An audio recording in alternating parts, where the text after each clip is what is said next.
અંદાજે 2500 થી 3000 જમલેશ્વર વિસ્તારના આજે ભાઈઓ તથા બહેનો ખોડિયાર મંદિર ચોકમાં રાધાકૃષ્ણનગર સોસાયટીમાં ભેગા થયા છે।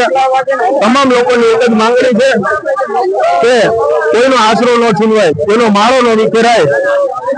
જ્યારે સરકાર, હું પણ ભારતીય જનતા પાર્ટીનો કાર્યકર્તા છું અને અમારી સરકાર જ્યારે વાત કરતી હોય ગરીબો, વંચિતો અને પીડિતોની સરકાર છે, ત્યારે આજ આ 10 કે 12,000 લોકોનો માળો વિખાઈ રહ્યો છે, પરિવારો વિખાઈ રહ્યા છે। ત્યારે વિસ્તારના તમામ લોકોની એક માંગણી છે, જ્યારે જ્યારે કોર્પોરેટરો, ધારાસભ્યો અને સાંસદ સભ્યોને જરૂર હતી ત્યારે વિસ્તારના તમામ લોકો બધાની સાથે ઉભા રહ્યા છે। ત્યારે અમારી બે હાથ જોડી અને નમ્ર વિનંતી છે કે ધારાસભ્યો, સાંસદ સભ્યો અને કોર્પોરેટરશ્રીઓએ આજ લોકોની વારે આવવું જોઈએ અને આ જે વિસ્તાર છે ત્યાં ડિમોલિશન ન થાય એ માટેના તમામ પ્રયત્નો કરવા જોઈએ અને આ સોસાયટીને રેગ્યુલર, આ વિસ્તારને રેગ્યુલરાઇઝ કરવામાં આવે એવી અમારી બે હાથ જોડી અને સરકારને નમ્ર વિનંતી છે। જય હિન્દ, જય ભારત।